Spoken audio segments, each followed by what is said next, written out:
LCB इतवारा आणि Shivajinagar police स्टेशनमध्ये ते प्रत्येकाने टीमनी 2-2 आरोपी अटक केलेले आहे. काही फरार आहेत, काही जुवेनाईल आहेत त्याच्यामध्ये, आणि 9 चेन स्नॅचिंग, मोबाईल स्नॅचिंगचे गुन्हे उघड झालेले आहेत सर.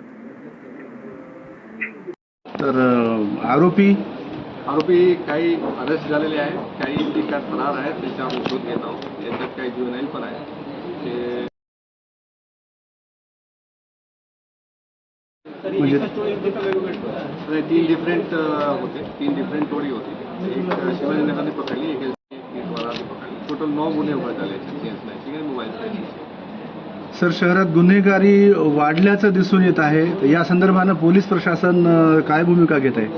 गुन्हेगारी जे वाढत आहे त्याच्यामध्ये प्रत्येक ह्याच्यात जो काही गुन्हे होत आहे आरोपी तातडीने अटक केली जात आहे. आरोपींना अटक करून जे मॅक्सिमम सेक्शन्स लावला पाहिजे त्यांच्यावर सेक्शन लावले जात आहे. लिगल जे कारवाई केली पाहिजे ते करण्यात येत आहे.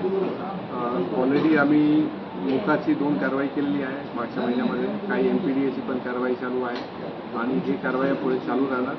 शहरामध्ये जे गुन्हेगारी होत आहे ते क्रिमिनल्स आहेत, ते गुन्हेगारी करतात. जे जनरली ते बाहेर सुटून येतात जेलवर तेव्हा गुन्हेगारी करतात. तर त्यांच्यावर कसं बचत केलं पाहिजे असं प्रिव्हेंटिव्ह ॲक्शन लावून आम्ही पूर्णपणे प्रयत्न करत आहोत आणि लवकरात लवकर त्यांना जे रेकॉर्डचे क्रिमिनल आहेत त्यांना आतमध्ये टाकण्याची आमचा पूर्ण प्रयत्न आहे आणि लवकरच ते आतमध्ये जाते. सर, कुछ बच्चे मोबाइल का जो रील आ रहे हैं वो देख के काफ़ी मतलब गलत रास्ते पे जा रहे हैं, तो ऐसे माता पिता से आपका क्या अनुरोध है?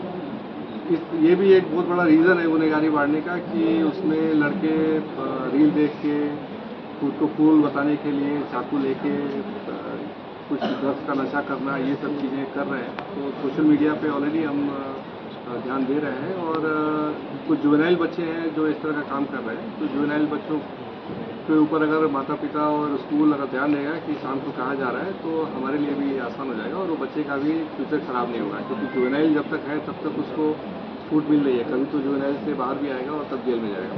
सर, 2 मुलांसह आत्महत्या केलेल्या शिक्षक सुनील मोरे या प्रकरणाला आता महिनाच उलटून गेला, परंतु 4 जणांवर गुन्हे दाखल असून सुद्धा त्यांना अटक केली नाही. या मागणीसाठी त्यांचे वडील आतापर्यंत उपोषणाला बसले होते. तर या संदर्भात काय अपडेट आहे, काय सांगता येईल? उस केस में इन्वेस्टिगेशन एक सीनियर अधिकारी की तरफ से किया जा रहा है और इन्वेस्टिगेशन ऑफिसर का एक एविडेंस के बेस पे अरेस्ट करना एक उसका भाग होता है. तो वो जब उसमें एविडेंस के हिसाब से एक इम्पार्शियल और फेयर इन्वेस्टिगेशन करने की आदेश दिया गया है और उसी हिसाब से कार्रवाई की जाती है. सर, आत्महत्या करण्यापूर्वी सुनील मोरे यांनी सांगितलं होतं की मोबाईल आणि त्याच्या लॅपटॉपमध्ये काही पुरावे आहेत. रिकवर झाला का? ते सगळे सीज झालेले आहेत मोबाईल आणि पुरावे. ते ॲक्च्युली थोडं डॅमेज पण झालेले आहेत.